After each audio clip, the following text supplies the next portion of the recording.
Hello दोस्तों, स्वागत है आपका इस वीडियो में। आज हम लोग देखेंगे अवतल लेंस के लिए आवर्धन का व्यंजक। पिछले वीडियो में हमने उत्तल लेंस में आवर्धन क्या होता है उसके व्यंजक को सिद्ध कर लिया था। तो अब हम सिद्ध करेंगे अवतल लेंस में। अवतल लेंस में आवर्धन क्या होता है, इसका व्यंजक प्राप्त करें। आपको एग्जाम में पूछेगा अवतल लेंस में सत्यापित करें कि m बराबर v/u होता है, या आपको कहेगा अब अवतल लेंस में आवर्धन का व्यंजक प्राप्त करें, या आपको सीधे कहेगा आवर्धन सूत्र का व्यंजक प्राप्त करें। तो आप किसी भी दोनों में से किसी भी लेंस में कर सकते हैं। अगर आपको स्पेशल कहेगा अवतल लेंस में आवर्धन का व्यंजक प्राप्त करें तो आपको किस प्रकार बनाना है इसके बारे में देखें। इसके लिए सबसे पहले हमको एक चित्र बनाना पड़ता है। तो देखिए, हम बनाते हैं अवतल लेंस का चित्र। अवतल लेंस किसे कहते हैं? वैसा लेंस जिसका परावर्तक सतह क्या हो, धंसा हुआ हो। देखिए, इसका परावर्तक सतह धंसा हुआ है। ये है लेंस का द्वारक और ये होता है प्रकाशीय केंद्र। यहाँ देखिए, यह है मुख्य अक्ष या प्रधान अक्ष। अब देखिए, ये होता है फोकस। इसको F2 नाम रख देते हैं क्योंकि इधर मेन फोकस होता है इसमें। F1, चलिए इसका नाम F ही रख लेते हैं, F, और इसका नाम रख देते हैं, आप F1 F2 भी रख सकते हैं या आप जो मन है सो रखते हैं। हम F और 2F रखते हैं और इधर F डैश रख लेते हैं, या F1 भी रख लेते हैं, F1, और इसको 2F1 रख लेते हैं क्योंकि F2 भी रख सकते हैं, मेरा मन है। अब यहाँ पर अनंत है, एक वस्तु को हम यहाँ पर इसमें रख रहे हैं। वस्तु को क्या कर रहे हैं? इसमें रख रहे हैं। कहाँ पर? अनंत पर। वस्तु को कहाँ रख रहे हैं? अनंत पर नहीं, अनंत और वक्रता केंद्र के बीच रख रहे हैं। अनंत और वक्रता यहाँ पर रख रहे हैं, अनंत और वक्रता केंद्र के बीच। तो देखिए, जब भी वस्तु को रखेंगे तो यहाँ से देखिए, मुख्य अक्ष के समांतर जाने वस्तु प्रकाश जब निकलेगा, मुख्य अक्ष के समांतर जाने वाली प्रकाश की किरणें लेंस से अपवर्तन के बाद क्या होती है? थोड़ा लेंस को और बड़ा बना लेते हैं ऊपर। लेंस से अपवर्तन के बाद क्या होगा? इस लेंस का कुछ नाम भी आप रख सकते हैं, LM हम इसका नाम रख देते हैं, L और M। इस लेंस का क्या नाम है? L और M। इस लेंस का नाम है L और M नाम रख लेते हैं, इसको थोड़ा कर्व बना देते हैं। अब यहाँ से देखिए, लेंस से अपवर्तन के बाद क्या होती है? फैल जाता है। इसमें प्रकाश किरण क्या होता है? लेंस से अपवर्तन के बाद इधर चला जाएगा, लेकिन मुख्य फोकस से जाती हुई प्रतीत होती है, क्योंकि अवतल लेंस में काल्पनिक प्रतिबिंब बनता है। देखिए, ये क्या होगा? मुख्य फोकस से जाती हुई क्या होगा? इधर प्रतीत होगा। मुख्य फोकस से जाती हुई क्या होगा? प्रतीत होगा। किरण आरेख का ऐसा नियम है। उसके बाद यहाँ देखिए, इस वस्तु का नाम हम A B रख लेते हैं, इसका ऊंचाई h मान लेते हैं।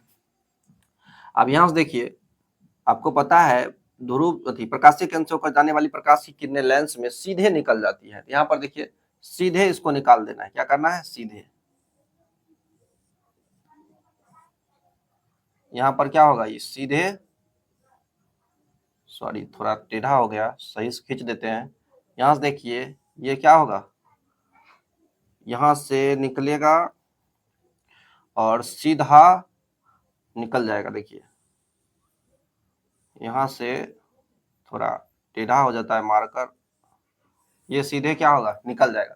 प्रतिबिंब यहाँ बन रहा है। प्रतिबिंब कहाँ बन रहा है? यहाँ प्रतिबिंब बन रहा है, यहाँ पर प्रतिबिंब बन रहा है, क्योंकि अवतल लेंस में बहुत छोटा प्रतिबिंब बनता है। काल्पनिक सीधा और वस्तु से छोटा या बहुत छोटा प्रतिबिंब बनता है। देखिए, सीधा बनेगा तो इसका नाम A डैश B डैश, इस प्रतिबिंब का नाम धर देंगे। अब देखिए, इस बिंदु का कुछ नाम धर देते हैं, दर्पण का नाम LM रख लिए। चित्र मेरा कंप्लीट है। अब जो जो चित्र में हम बनाए हैं वही सब बात आपको क्या करना है? लिख देना है। तो उसको क्या करना है? लिख देना है। क्योंकि अब यहां से देखिए, लिखेंगे, माना कि LM क्या है? माना कि आप कुछ भी नाम रख सकते हैं लेंस का। माना कि LM एक अवतल लेंस है। अवतल लेंस है, जितना आपको मन है इसके बारे में सारा बात लिख सकते हैं अपने हिसाब से। माना कि LM एक अवतल लेंस है जिसमें AB वस्तु को अनंत और वक्रता केंद्र, इसका कोष्ठ में लिख देते हैं 2F, के बीच रखा गया है, जिसका प्रतिबिंब देखिए कहाँ बन रहा है?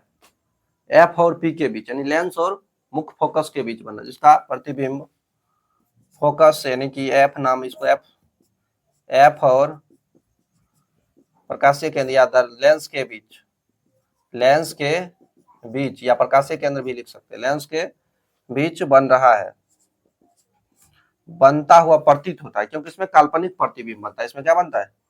बनता हुआ प्रतीत होता है। बनता हुआ क्या हो रहा है? प्रतीत होता है। तथा वस्तु की ऊंचाई, वस्तु की ऊंचाई क्या है? वस्तु की ऊंचाई ए बी यानी कि h एवं प्रतिबिंब की ऊंचाई, सारा बात लिख देना है, प्रतिबिंब की ऊंचाई a dash b dash, a dash b dash यानी कि h डैश है। इसका देखिए नाम रख लिया है ए बी या एच डैश, इसका नाम दे देते हैं एच डैश। यहाँ पर देखिए बहुत छोटा प्रतिबिंब है इसलिए आपको नहीं दिख रहा है, इसको बाहर निकाल के इस चित्र को समझाएंगे। ये एच डैश है, क्या है? H dash. एवं वस्तु दूरी, सारा बात लिख देना है। वस्तु दूरी क्या है? देखिए ए पी है, ए से लेकर पी, वस्तु दूरी ए पी यू, इसको कोष्ठ में लिख देते हैं, कॉमा प्रतिबिंब दूरी, प्रतिबिंब दूरी क्या है? प्रतिबिंब दूरी ए डैश पी, ए डैश पी, इसको भी से सूचित करते हैं। तथा फोकस दूरी, फोकस दूरी क्या है? एफ है। फोकस दूरी, फोकस दूरी देखिए पी एफ यानी कि एफ है। तो हमको क्या सत्यापित करना है? सत्यापित करना है m बराबर प्लस v बटा u होगा, तो लिख देंगे नीचे। सत्यापित करना है या सिद्ध करना है, कुछ भी आप लिख सकते हैं। चलिए हम लिखते हैं सत्यापित करना है, सत्यापित करना है m बराबर प्लस v बटा u होगा। अब देखिए इसको सत्यापित करने के लिए हमें अब कौन सा त्रिभुज में चले जिससे हमें भुजाओं का अनुपात, हमको वस्तु दूरी और प्रतिबिंब दूरी और वस्तु की ऊंचाई और प्रतिबिंब की ऊंचाई का पता चल सके। तो देखिए ये त्रिभुज है ए बी पी, यहाँ देखिए यहाँ इस संगत भुजा जो है ए पी, इससे वस्तु दूरी का पता चल जाएगा। और ए डैश बी डैश पी, इन दोनों त्रिभुज को पकड़ेंगे तो इससे देखिए प्रतिबिंब दूरी, और एक भुजा भी कॉमन है पी वाला, इसमें देखिए 90 डिग्री है, यहाँ भाई वस्तु खड़ा है, प्रतिबिंब बन रहा है तो 90 डिग्री बन रहा है। तो सबसे पहले हम त्रिभुज ए बी पी और ए डैश बी डैश पी में चलेंगे और इन दोनों त्रिभुज को क्या करेंगे? समरूप साबित करेंगे। समरूप साबित करेंगे, समरूप त्रिभुज संगत भुजा समानुपाती होते हैं, उसके भुजे को समानुपाती लिखेंगे और उससे वस्तु दूरी प्रतिबिंब दूरी का संबंध लिखकर सत्यापित करेंगे। तो चलिए सबसे पहले हम इन दोनों त्रिभुज में चलते हैं और दोनों त्रिभुज को क्या करते हैं? उन दोनों त्रिभुज को समरूप सिद्ध करते हैं। तो देखिए प्रमाण, त्रिभुज ए बी पी और ए डैश बी डैश पी में,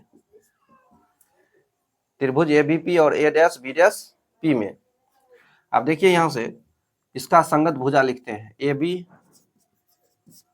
बटा, इसका देखिए संगत क्या है? ए dash B dash, A dash B dash बराबर, यहाँ देखिए ये भुजा संगत, सॉरी पहले समरूप सिद्ध कर ले उसके बाद भुजा का अनुपात लिखना है।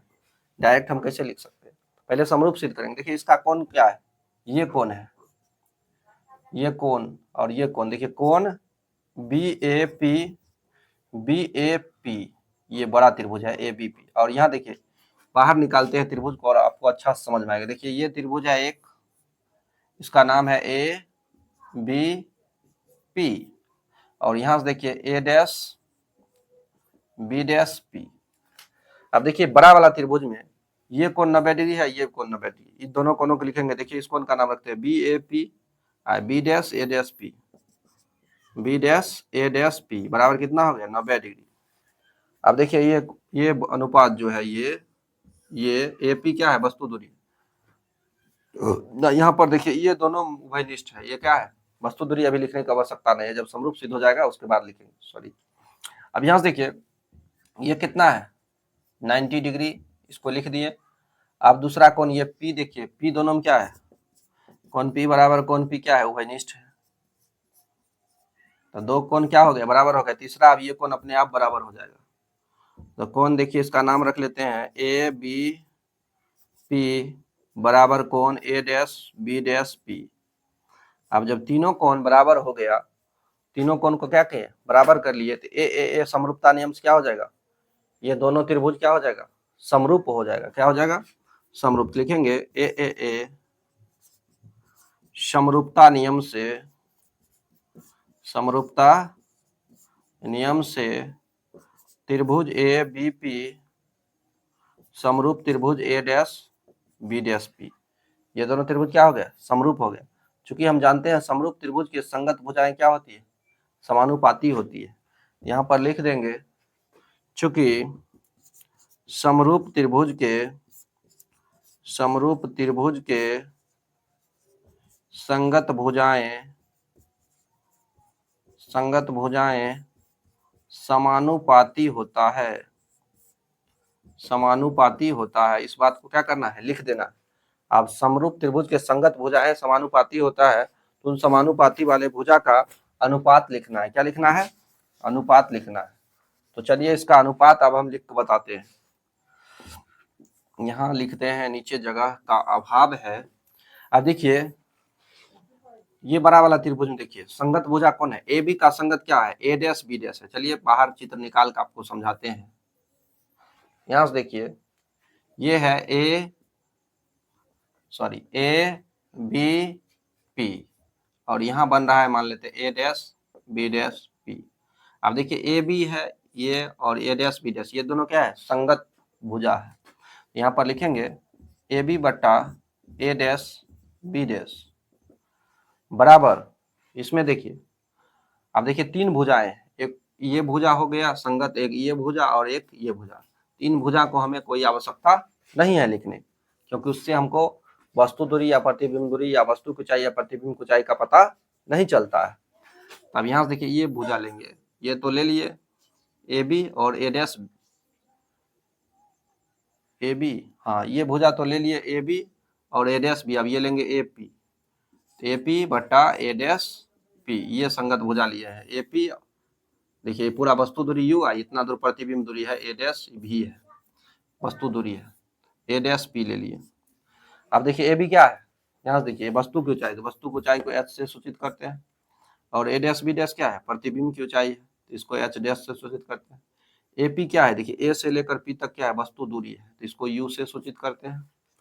और प्रतिबिंब दूरी है ए डैश पी क्या है? प्रतिबिंब दूरी, इसको भी से सूचित करते हैं। अब इसको पलट देते हैं, क्योंकि आवर्धन का परिभाषा क्या होता है? प्रतिबिंब की ऊंचाई और वस्तु की ऊंचाई के अनुपात को क्या कहते हैं? आवर्धन कहते हैं। इसलिए इसको ऊपर कर दे रहे हैं, प्रतिबिंब की ऊंचाई बटे वस्तु की ऊंचाई भी बटे यू। यहाँ पर लिख देंगे दोनों तरफ पलटने पर। दोनों तरफ कोई भी काम हम कर सकते हैं, दोनों तरफ पलटने पर। अगर आप चाहे तो यहाँ पर अनुपात को ही सीधा लिख लेंगे तो आपको ये पलटने की स्थिति नहीं बनेगी। चलिए नहीं हम किए तो यहाँ पलट दिए, कोई प्रॉब्लम नहीं है। जब दोनों बगल कुछ भी करते हैं, जोड़ करिए घटाव कीजिए, तो समीकरण पर कोई प्रभाव नहीं पड़ता। यहाँ देखिए एच, आप देखिए चिन्ह परिपाटी के अनुसार सोचेंगे तो चूंकि हम जानते हैं लेंस के मुख्य अक्ष से ऊपर जाते हैं तो क्या होता है? ऊपर जाते हैं तो प्लस होता है, नीचे आते हैं तो क्या होता है? लेंस के चिन्ह परिपाटी ऊपर जाते हैं तो क्या होता है? प्लस, नीचे आते हैं तो क्या होता है? माइनस। अगर इस साइड जाते हैं तो क्या होता है? लेंस के ध्रुव से इस साइड जाते हैं तो क्या होता है? माइनस, और इस साइड जाते हैं तो क्या होता है? प्लस।